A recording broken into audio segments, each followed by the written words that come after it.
label, and he's just David Cameron has just appointed her to become a global trade envoy, a similar role to that of Prince Andrew's. So those are the sort of people that are going abroad to give a good image of Britain.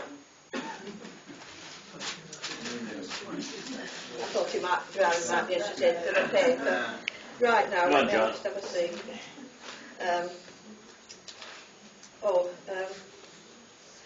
If anybody would like John to talk at Stafford, we've got his talk at the back. And the cost of the room tonight is £40, and we all ask if you could pay £2 each, or if you want to give a donation, we're always very willing to accept donations. I also want to tell you that Chris collects for Brian Gerrish with the little red tin.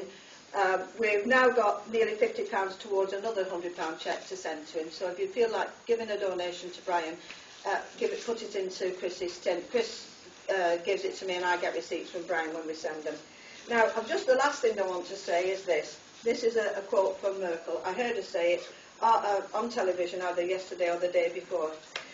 We are Christians and will not abandon our core beliefs. There you are. I wouldn't think she's a Christian, but she obviously does. Anyway, there we are, and now I'd like to welcome John. Thank you.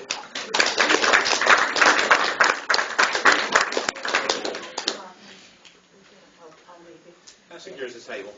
You don't mind if I sit down? No. I might pace a bit. Sit a bit out. That's a gavel, is that? Yeah, well. Good evening, fellow lawful rebels and patriots. There are some of us left. First of all, I'll introduce myself, and then I'll give some of my antecedents. And I think I'm in a position to offer a general purpose toolkit for lawful rebellion, and it covers all the topics that we've mentioned so far. I've come over from the dark side. I joined the police 30 years ago when it was a police force. I took the oath. It was the second time I'd taken the oath, because I was in the Territorial Army before I joined the police, and I'd taken it there. It's binding for life, as you know. It's the run-up to Remembrance Day, isn't it? Soldiers who didn't climb out of the trenches and walk towards German machine guns and were shot at dawn, what were they charged with? Cowardice. No, breach of their oath. Yeah, breach of their oath. It really is as simple as that. So that's what we're talking about. They called it cowardice, but in fact it was breach of their oath. Now I think that puts things in perspective, and it makes our efforts. It puts them in perspective, doesn't it? We're not taking any physical risks. We're not taking any psychological risks, but we are taking risks because the other side are evil. That's the only explanation I can give. I don't know much about Satanism. They do, and if they believe in it and act on it, it's a problem, isn't it? Would you agree? Yeah. Yeah, I think that's at the bottom is a problem. A bunch of people who are evil and are acting upon it. I said I was going to give you my antecedents. I was a very keen and active policeman. If you met me 15 years ago, I'd been in uniform, and I'd been public order and arresting people left, right and centre, and thinking I was doing the right thing. I knew something was wrong in the police at that stage. In the Territorial Army, I'd been taught about subversion and the Russian threat and the enemy within. And there were two sorts of threat. One was the obvious communist, who might stand on a street corner selling socialist worker. And the more insidious one was inside the system. And I recall now naively going to see a superintendent of mine, my line manager, and saying, this political correctness is subversion. What are we going to do about it? And of course, nothing was ever done. Later, that particular man was promoted and became senior in the Royalty and Diplomatic Protection Group, which guarantees he's a Freemason, because you don't get to protect royalty unless you are. I was groomed 3 times. I let it run as long as possible to find out as much as possible, and then didn't. And that's because my father's advice when I joined 32 years ago.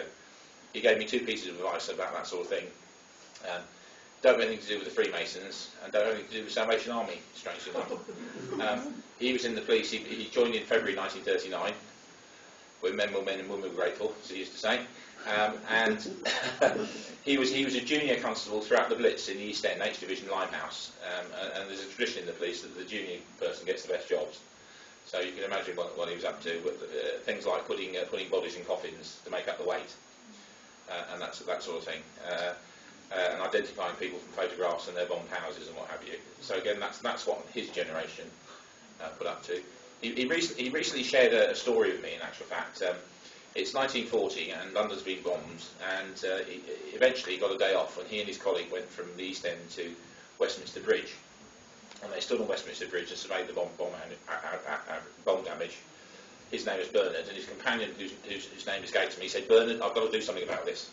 And that man, in fact, joined the RAF and survived the war. He was aircrew. There's a lot of policemen were. Again, that's the perspective I'm coming from. I had an uncle on my mother's side who was a flight engineer on Lancasters, missing in action on the night of the 23rd, 24th of October, 1943, blown to smithereens somewhere over Hanover.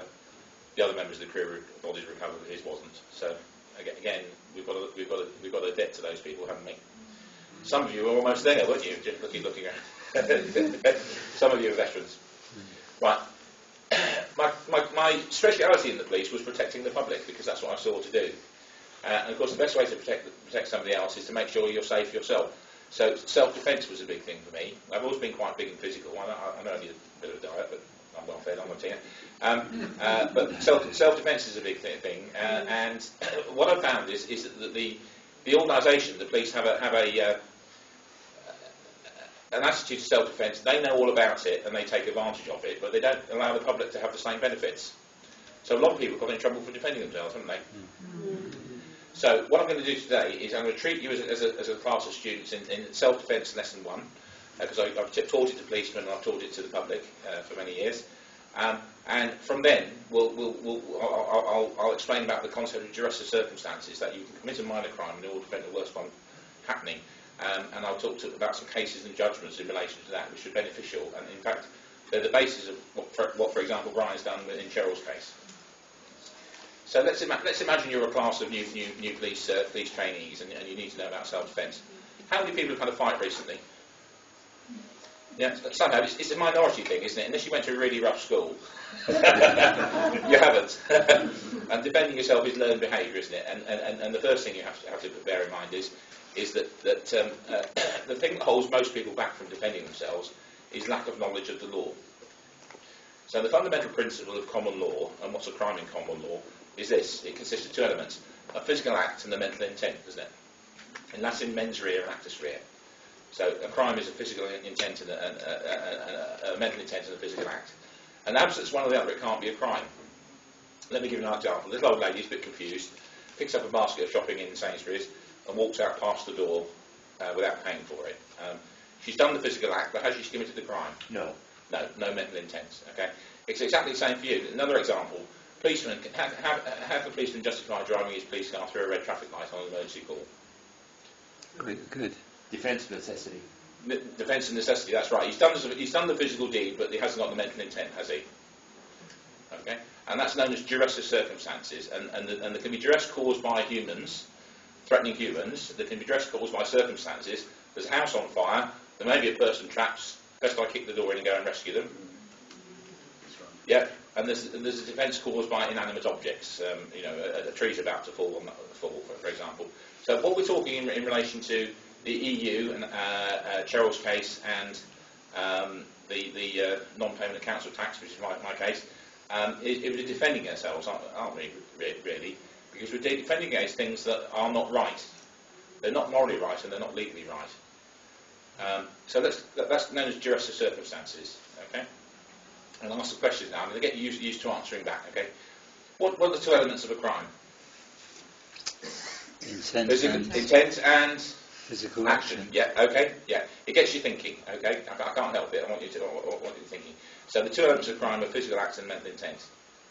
Now, the next thing is let's picture you're a class of students. Have you been frightened recently?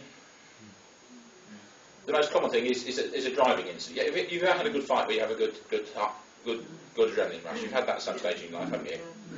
Okay. Now, as a student of self-defence, the first thing you need to know is how that happens and what effect it has on you.